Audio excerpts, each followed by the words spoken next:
The instructor looked at the young boy sitting at the piano and shook his head. He turned to his assistant and said 5 words that would change everything. "He can't handle this."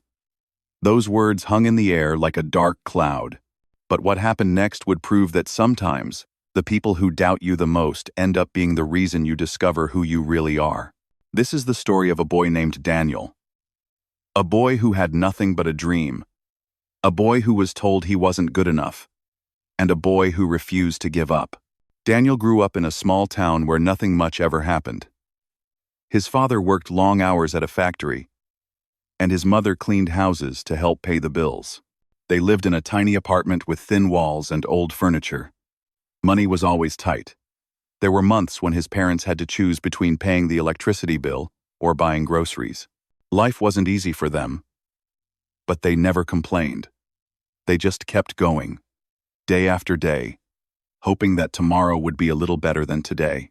When Daniel was 6 years old, something happened that would shape the rest of his life. His grandmother invited the family over for Sunday dinner, just like she did every week. But this Sunday was different. After they finished eating, his grandmother walked over to an old piano that sat in the corner of her living room. It was a worn-out upright piano with chipped keys and faded wood. It had been in her family for generations, passed down from her own mother. She sat down on the creaky bench, placed her wrinkled hands on the keys, and began to play. The sound that came out of that old piano was the most beautiful thing Daniel had ever heard. It was a simple hymn, one she had learned as a child in church. But to Daniel, it sounded like magic. He stood there, frozen, his eyes wide, his heart beating fast. He had never felt anything like this before. The music seemed to wrap around him like a warm blanket, peaceful and excited all at once. When his grandmother finished playing, she looked up and saw Daniel staring at her. She smiled and asked if he wanted to try. He nodded slowly and walked over to the piano. He sat down next to her, and she guided his small fingers to the keys. He pressed down on one key, then another. The sounds weren't pretty. They were clumsy and random. But Daniel didn't care. He was hooked. From that moment on, he knew exactly what he wanted to do with his life. He wanted to play the piano, but there was a problem. Daniel's family couldn't afford piano lessons. They couldn't even afford a piano. His parents felt terrible about it. They saw how much their son loved music, but there was nothing they could do. They were barely getting by as it was. So, Daniel did the only thing he could. He found another way. Every day after school, Daniel would walk to the community center on the other side of town. It took him almost 40 minutes to get there, but he didn't mind. The community center had an old electronic keyboard in the corner of the recreation room. It wasn't a real piano, but it was close enough. Daniel would sit there for hours, teaching himself how to play. He watched videos on the library computer.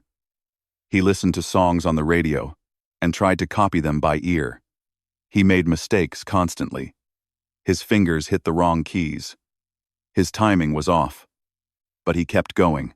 Day after day, week after week, month after month. The other kids at school didn't understand him. They thought he was weird for spending all his time at the community center instead of playing sports or video games. Some of them made fun of him. They called him names and laughed at his dream. But Daniel didn't let it bother him. He knew what he wanted, and nothing was going to stop him.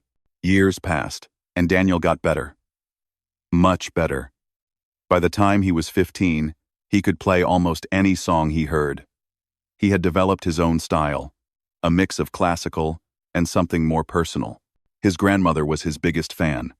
Every time he visited her, she would ask him to play for her.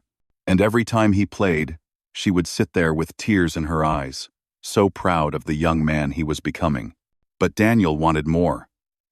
He wanted to learn from a real teacher. He wanted to study at a real music school. He wanted to take his talent to the next level. So he came up with a plan. He got a job at a grocery store on weekends. bagging groceries and stocking shelves. The work was hard, and the pay was low. But Daniel saved every single penny he earned. He didn't buy new clothes. He didn't go out with friends. He put everything into a jar under his bed, watching it slowly fill up over the months. By the time he was 17, Daniel had saved enough money for 3 months of lessons at the Hartwell Music Academy. It was the best music school in the region, known for producing some of the finest pianists in the country. Daniel had dreamed about this place for years. He had walked past its grand building so many times, looking through the windows, imagining what it would be like to study there. The day he finally walked through those doors was the happiest day of his life. He wore his best shirt, the one his mother had ironed 3 times to make sure it was perfect. His heart was pounding in his chest as he approached the front desk. He told them he was there for his first lesson. They pointed him down a long hallway to a room at the end. Daniel pushed open the door and saw it. A beautiful grand piano, shining under the lights. It was the most magnificent instrument he had ever seen. He walked toward it slowly, almost afraid to touch it. This was real. This was actually happening. All those years of practice, all those hours at the community center, all those pennies saved in a jar, it had all led to this moment. He sat down at the piano and waited for his instructor to arrive. His hands were shaking with excitement. He couldn't stop smiling. He thought about his grandmother and how proud she would be. He thought about his parents and all the sacrifices they had made.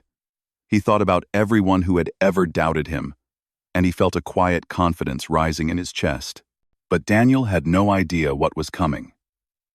He had no idea that in just a few minutes, his dream would be crushed by 5 simple words.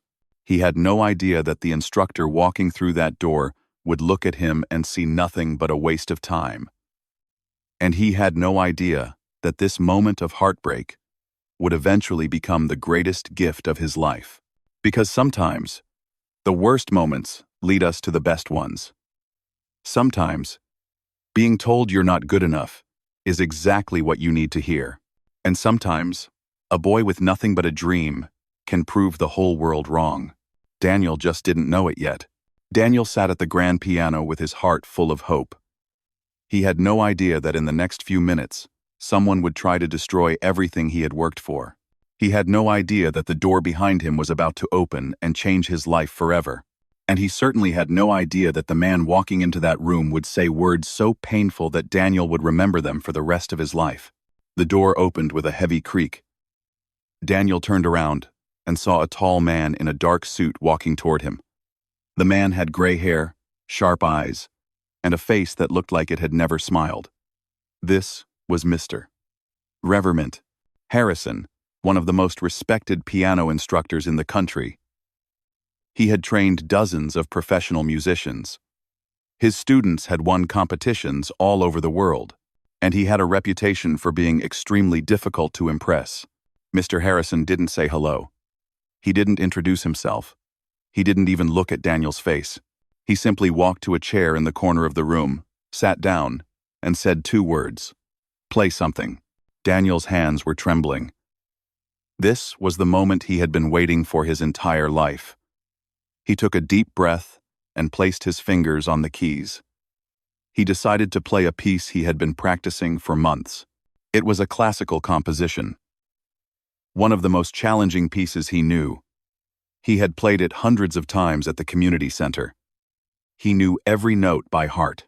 He began to play. The music flowed from his fingers, filling the room with sound. Daniel closed his eyes and let himself get lost in the melody.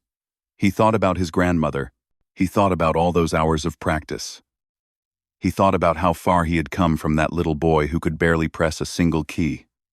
For a moment, he forgot where he was. He forgot about Mr. Harrison sitting in the corner. He just played.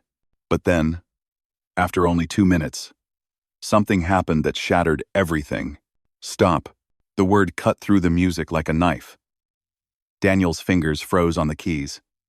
He opened his eyes and looked at Mr. Harrison. The instructor's face showed no emotion. No encouragement. No kindness. Just cold, hard judgment. Mr. Harrison stood up slowly and walked toward the piano. He looked down at Daniel like he was examining something broken and worthless. Then he turned to his assistant, a young woman who had been standing quietly by the door, and in front of Daniel, without any shame or hesitation, Mr. Harrison said the words that would haunt him for years. He can't handle this. He has no formal foundation. His technique is sloppy. His posture is wrong. His timing is inconsistent. We would be wasting our time and resources on someone like him. Daniel felt like someone had punched him in the chest. He couldn't breathe. He couldn't move. He just sat there, staring at the piano keys, feeling his entire world collapse around him. But Mr. Harrison wasn't finished. He looked directly at Daniel for the first time and spoke in a voice that was cold and dismissive. "Young man, I don't know who told you that you could play the piano, but they did you no favors. You have taught yourself bad habits that will take years to unlearn. Frankly, I would suggest you find a more suitable hobby. Music is not for everyone, and it is certainly not for you." Daniel wanted to say something. He wanted to defend himself. He wanted to explain that he had taught himself because his family couldn't afford lessons. He wanted to tell Mr. Harrison about all those years at the community center, about the sacrifices he had made, about how much music meant to him. But the words wouldn't come. His throat was tight, and his eyes were burning with tears he refused to let fall. Mr. Harrison checked his watch and sighed like Daniel was wasting his precious time. "Your application fee is non-refundable. You may see yourself out." Then he turned and walked out of the room without another word. The assistant followed him, giving Daniel a quick look of pity before closing the door behind her. And just like that, Daniel was alone. Alone in a beautiful room with a beautiful piano that he was just told he had no right to play. He sat there for a long time. He didn't know how long. Minutes, maybe. It felt like hours. The silence was suffocating. He looked at his hands, the same hands that had worked so hard for so many years, the same hands that had practiced until they ached, the same hands that had made his grandmother cry with joy. And now those hands felt useless, worthless, just like Mr. Harrison said. Finally, Daniel stood up. His legs felt weak, like they might give out at any moment. He walked to the door, opened it, and stepped into the hallway. He could hear music coming from other rooms, other students playing, other students who belonged here, other students who were good enough. He walked down the long hallway toward the exit. Every step felt heavy. Every breath felt painful. He passed a mirror on the wall and caught a glimpse of his reflection. He saw a boy in his best shirt, the one his mother had ironed 3 times. He saw a boy who had walked into this building with dreams as big as the sky, and he saw a boy who was now walking out with nothing but shame and broken pieces of hope.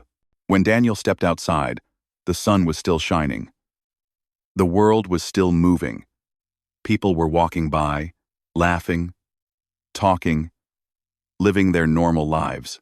They had no idea that a boy's dream had just been crushed inside those walls. They had no idea that someone's entire future had just been dismissed in less than 5 minutes. Daniel started walking home. He didn't take the bus, even though he had enough money. He needed to walk. He needed to feel his feet on the ground. He needed to process what had just happened. As he walked, Mr. Harrison's words played over and over in his mind. He can't handle this. No formal foundation. Sloppy technique. Find a more suitable hobby. Music is not for you. Each word was like a wound that kept getting deeper. Each sentence was like a nail being driven into his heart. By the time Daniel got home, his mother was in the kitchen preparing dinner. She looked up with a big smile on her face, excited to hear about his first lesson. "How did it go, sweetheart?" she asked. Daniel looked at her. He opened his mouth to speak, but nothing came out. Instead, The tears he had been holding back, finally, broke free. They streamed down his face as his mother rushed over and wrapped her arms around him. She didn't ask any more questions. She just held him tight and let him cry. That night, Daniel lay in his bed staring at the ceiling. He thought about giving up. He thought about never touching a piano again. He thought about how foolish he had been to believe that someone like him could ever make it in the world of music.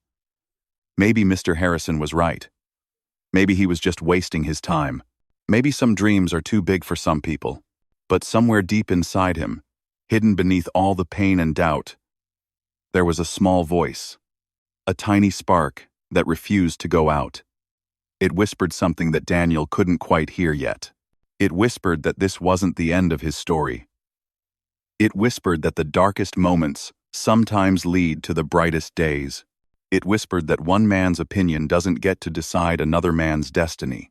Daniel didn't listen to that voice that night. He was too hurt, too broken, too lost in his despair. But the voice was patient. It would wait. Because what Daniel didn't know yet was that his journey was far from over. The pain he felt tonight would eventually become his greatest strength. And the man who tried to destroy his dream would one day witness something he never expected. But that night, Daniel just cried himself to sleep, wondering if he would ever play the piano again. 3 weeks had passed since that terrible day at the music academy.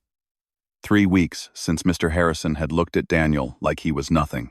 3 weeks since those 5 words had shattered his confidence into a million pieces. And, in all that time, Daniel had not touched a piano once. Not once. The keyboard at the community center sat untouched. Daniel walked past it every day on his way home from school, but he couldn't bring himself to go inside. Every time he thought about playing, he heard Mr. Harrison's voice in his head. He can't handle this. Sloppy technique.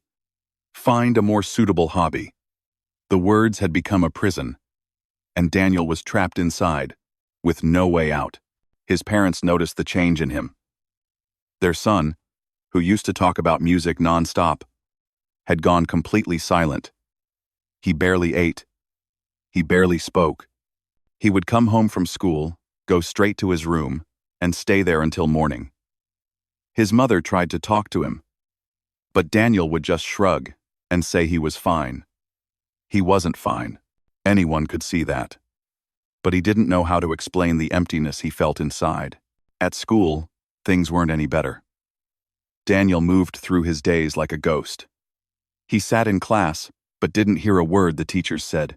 He walked through the hallways, but didn't see the people around him. The other students noticed something was wrong, but nobody asked. Nobody really cared. Daniel had always been the quiet kid who loved piano. Now he was just the quiet kid who looked lost. One evening, Daniel's phone rang. He almost didn't answer it. He wasn't in the mood to talk to anyone. But when he saw the name on the screen, he picked up. It was his grandmother. "Daniel," she said in her soft, warm voice. "I haven't seen you in weeks. Why don't you come over for dinner tomorrow? I'll make your favorite. Roast chicken with mashed potatoes." Daniel wanted to say no. He wanted to make an excuse and stay in his room where it was safe. But he couldn't say no to his grandmother. She was the one person in the world who had always believed in him. She was the reason he had fallen in love with music in the first place. So, he said yes. The next evening, Daniel took the bus to his grandmother's house. It was a small house on a quiet street. The same house where he had first heard her play the piano all those years ago. When he walked through the front door, the smell of roast chicken filled the air. His grandmother was standing in the kitchen with a big smile on her face. They ate dinner together at her little wooden table. She talked about the neighbors, the weather, the flowers she was trying to grow in her garden. Daniel nodded and smiled, but his heart wasn't in it. His grandmother could tell. She had known him since the day he was born. She could read him like a book. After dinner, she led him into the living room, and there it was. The old upright piano, still sitting in the same corner where it had always been. The chipped keys, the faded wood, the creaky bench. It looked exactly the same as it did 11 years ago when Daniel first touched it. His grandmother sat down in her favorite chair and looked at him with gentle eyes. "Play something for me," she said. Daniel froze. His chest tightened. He shook his head slowly. "I can't." "Grandma." "Why not?" He didn't answer. He couldn't. How could he explain that every time he thought about playing, he felt sick? How could he tell her that a man he had never met before had made him feel worthless in less than 5 minutes? How could he admit that he was scared to touch the keys because he was afraid Mr. Harrison was right? His grandmother waited patiently. She didn't push. She didn't pressure. She just sat there, watching him with the same love she had always shown him. Finally, Daniel spoke. His voice was quiet and broken. "Someone told me I'm not good enough. Someone told me I have no talent. Someone told me I should give up." His grandmother nodded slowly. She didn't look surprised. She didn't look angry. She just looked sad. Sad for her grandson and the pain he was carrying. "Daniel," she said softly, "do you know why I started playing the piano?" He shook his head. "When I was a little girl, my family had nothing. We were poor, just like your family. We couldn't afford toys, or fancy clothes, or vacations. But my mother had this piano. It was old even back then. And every night, she would play for us. She wasn't a professional. She had never taken a single lesson. But when she played, our tiny house felt like a palace. The music made us forget about our problems. It made us feel rich in ways that money never could." She paused and looked at the piano with tears forming in her eyes. "When your great-grandmother passed away, she left me this piano. And I made a promise to myself. I would keep playing, not to impress anyone, not to win awards, not to prove anything to the world. I would play because music heals. Music connects. Music speaks when words fail." She looked back at Daniel with fierce determination in her eyes. "That man at the academy doesn't get to decide who you are. He doesn't get to tell you what you can and cannot do. He heard you play for 2 minutes and thought he knew everything about you. But he knows nothing. He doesn't know about the boy who walked 40 minutes every day to practice on an old keyboard. He doesn't know about the teenager who saved every penny for years just to chase his dream. He doesn't know about the soul inside you that comes alive when your fingers touch those keys." Daniel felt something stir inside him.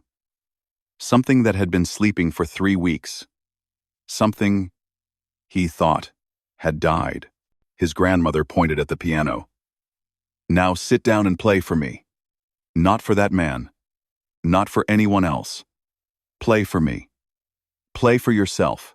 Play for the little boy who fell in love with music in this very room." Daniel walked slowly to the piano. His legs felt weak. His hands were shaking. He sat down on the creaky bench and stared at the keys. They looked the same as they always had. Familiar. Waiting. Patient. He placed his fingers on the keys. And then he began to play. He played the hymn. The same hymn his grandmother had played for him when he was 6 years old. The same melody that had changed his life forever. At first, his fingers felt stiff and uncertain, but as he kept playing, something happened. The stiffness melted away. The doubt faded. The pain loosened its grip on his heart, and by the time he reached the final notes, tears were streaming down his face. But they weren't tears of sadness anymore. They were tears of release. Tears of remembrance. Tears of coming home. His grandmother was crying too. She got up from her chair, walked over to him, and wrapped her arms around him. "That was beautiful," she whispered. "That was the most beautiful thing I've ever heard." In that moment, Daniel understood something important. Music was never about impressing instructors or earning approval. It was about connection. It was about expression. It was about touching people's hearts in ways that nothing else could. Mr. Harrison could judge his technique. He could criticize his posture. He could dismiss his foundation. But he could never take away what Daniel had: the fire inside, the love for music, the gift that had been passed down from his great-grandmother to his grandmother to him. That night, Daniel made a decision. He wasn't going to give up. He was going to fight. He was going to practice harder than ever before. Not to prove Mr. Harrison wrong, but to prove himself right. And that was exactly what he did. 1 year. That's how long Daniel had been preparing for this moment. 1 year of early mornings and late nights. 1 year of sore fingers and aching wrists. 1 year of pushing himself harder than he ever thought possible. And now, as he stood backstage at the regional music competition, his heart was pounding so hard he could hear it in his ears. After that night at his grandmother's house, something had changed inside Daniel. The fire that Mr. Harrison had nearly put out was now burning brighter than ever. He went back to the community center the very next day and sat down at that old keyboard. But this time, he didn't just play. He studied. He analyzed. He broke down every single weakness and worked on it until it became a strength. He watched hundreds of videos online, masterclasses from the greatest pianists in history, tutorials on technique, posture, timing, and expression. He studied music theory until his head hurt. He learned about composition, harmony, and structure. He practiced scales until his fingers moved on their own. He recorded himself playing and listened back, noting every mistake, every hesitation, every moment that wasn't perfect. His parents saw the change in him too.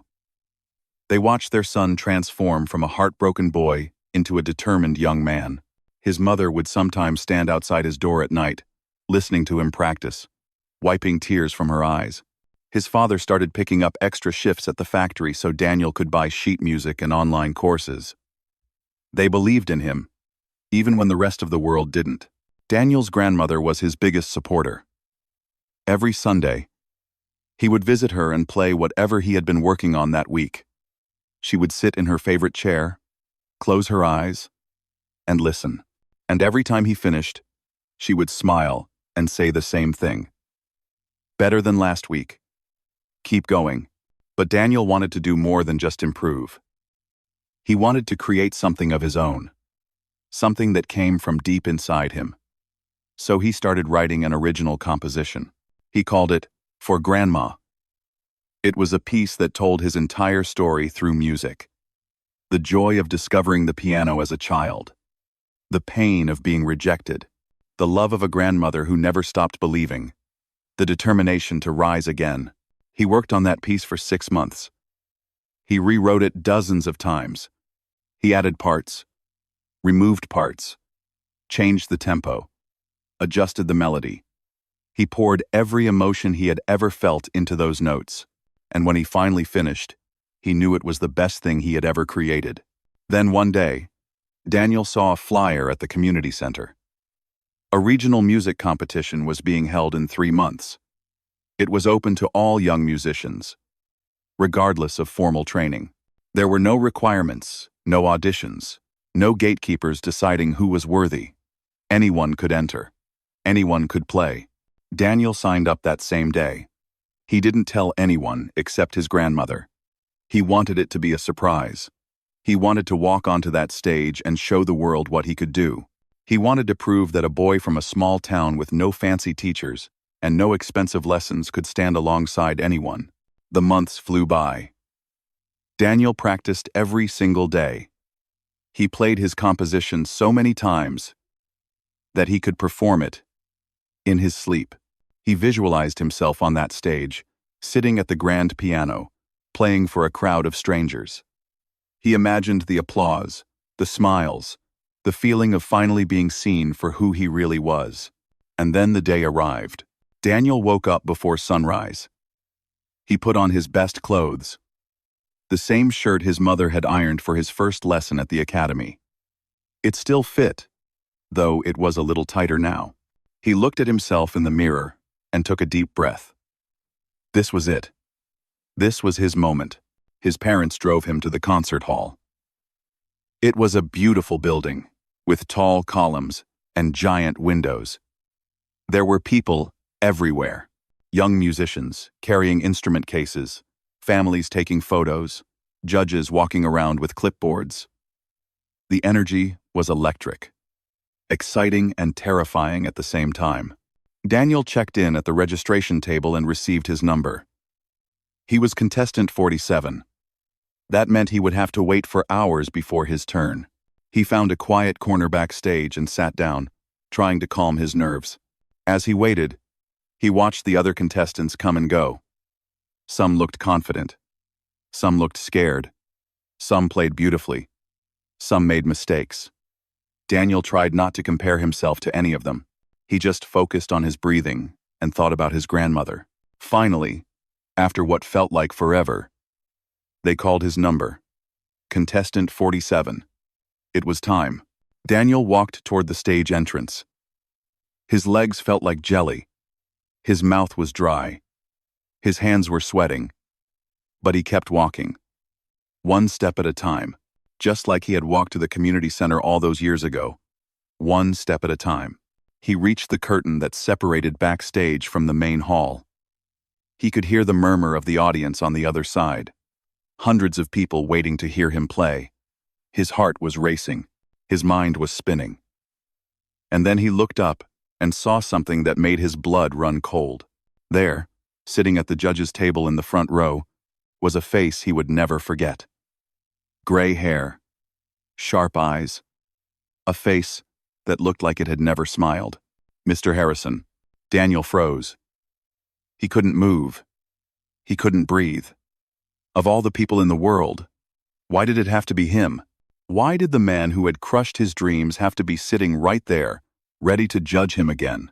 For a moment, Daniel thought about turning around, walking away, going home and forgetting this whole thing.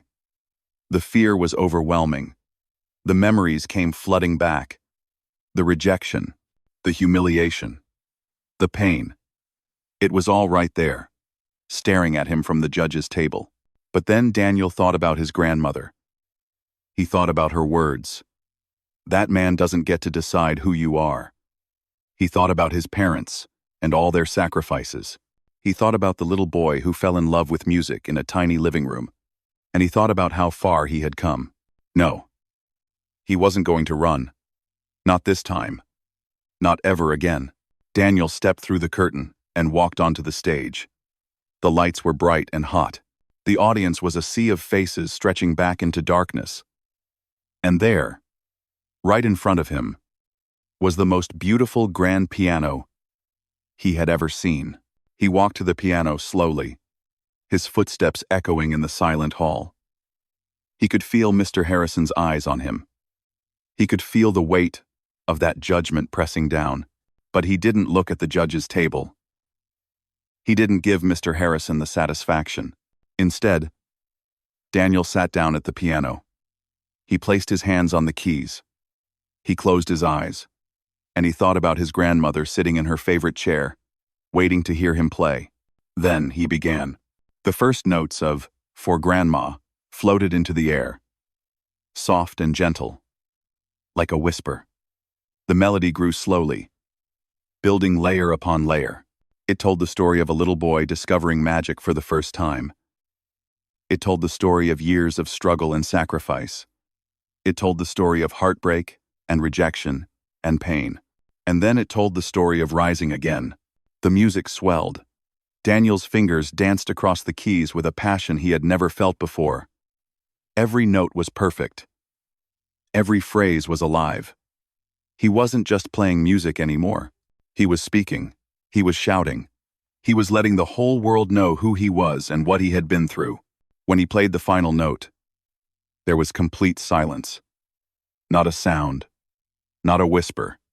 Nothing. And then the applause began. It started slowly, like rain beginning to fall. Then it grew louder and louder until it became a thunderstorm. People were standing. People were cheering. People had tears in their eyes. Daniel opened his eyes and looked out at the audience. And for the first time in his life, he felt like he truly belonged. The applause kept going. It washed over Daniel like a warm wave, filling every corner of the concert hall. People were on their feet. Strangers were wiping tears from their eyes, and Daniel just sat there at the piano, his hands still resting on the keys, trying to understand what was happening. He had done it. He had actually done it. Slowly, Daniel stood up from the bench. His legs were shaking, but this time, it wasn't from fear. It was from relief. It was from joy.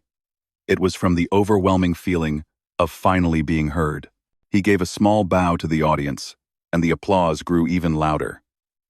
Then, he walked off the stage, his heart so full he thought it might burst. Backstage, everything was a blur. Other contestants came up to shake his hand. Staff members patted him on the back. Someone handed him a bottle of water. Daniel moved through it all in a daze, still processing what had just happened out there. Then his phone buzzed. It was a text from his mother. She had been watching from the audience with his father. The message was simple. "We are so proud of you. Grandma is crying. We all are." Daniel smiled and typed back 3 words. "I love you." An hour later, the competition was over. All the contestants had performed, and now everyone gathered in the main hall for the results. Daniel stood near the back, surrounded by other nervous musicians. He didn't expect to win.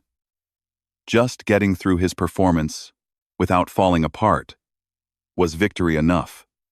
Just proving to himself that he could face Mr. Harrison and not run away was more than he ever thought possible. The head judge walked onto the stage with an envelope in his hand. The room went silent. Daniel's heart started pounding again. He watched as the judge opened the envelope and pulled out a piece of paper.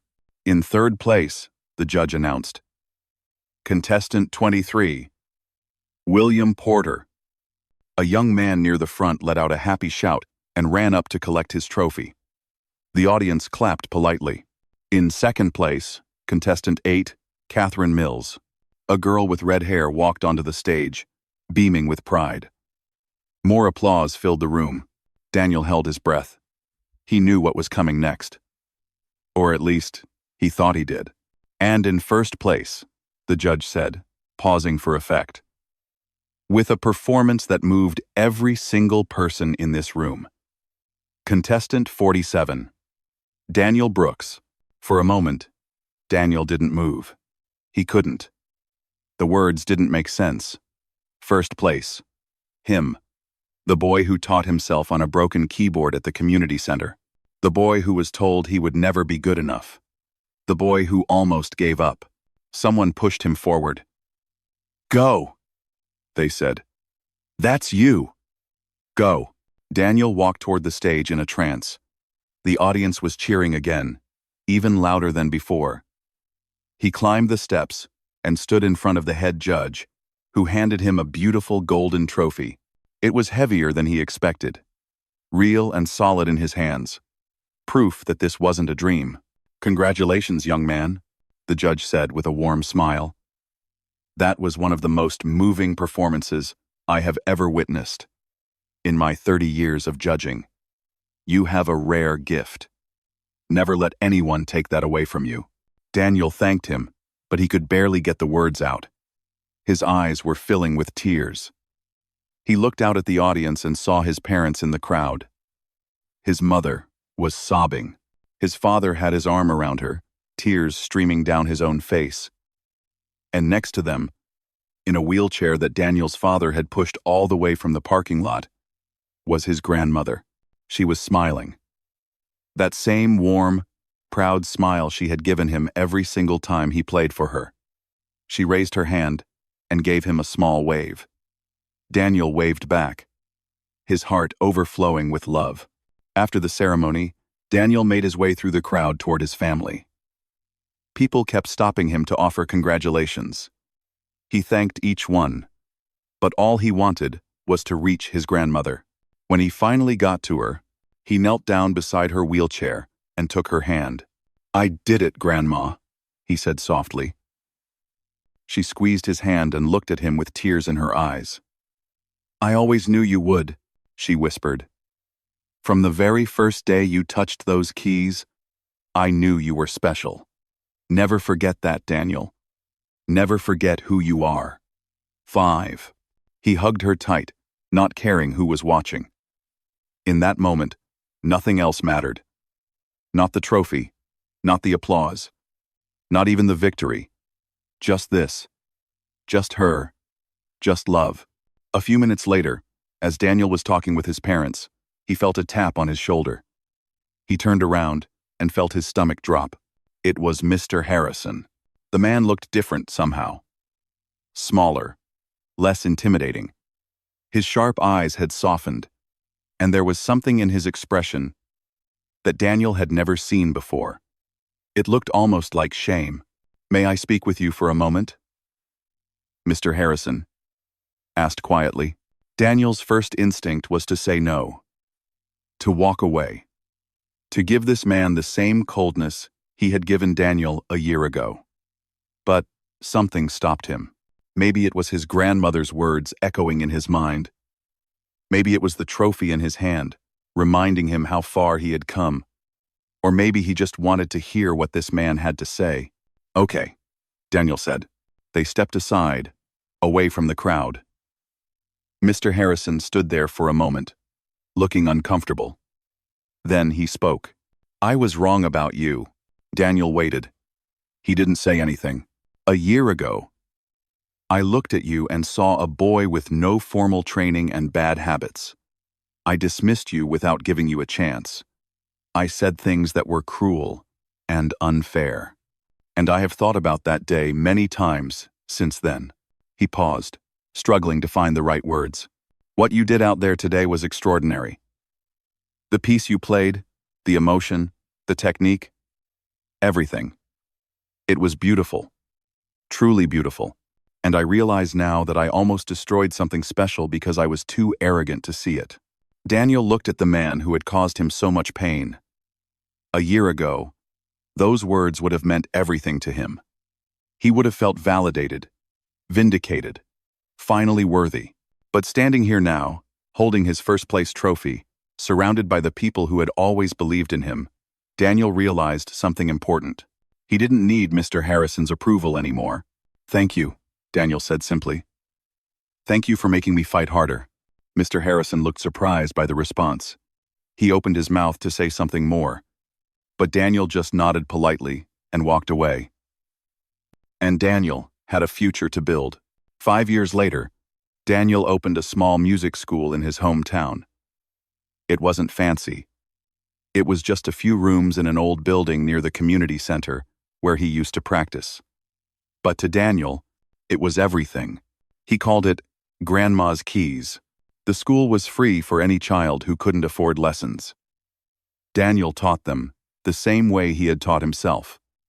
With patience, with passion, with the belief that every single person deserves a chance to discover the magic of music. On the wall of his office, Daniel kept 2 things. The first was a framed photo of his grandmother sitting at her old upright piano. She had passed away 2 years after the competition, but her spirit lived on in every note Daniel played and every student he taught. The second was his golden trophy from the regional competition, not because he was proud of winning, but because it reminded him of something important. Sometimes the people who doubt you the most become the reason you discover how strong you truly are. Sometimes being told you can't is exactly what you need to prove that you can.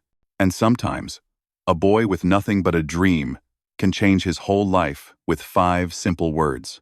He played beautifully anyway.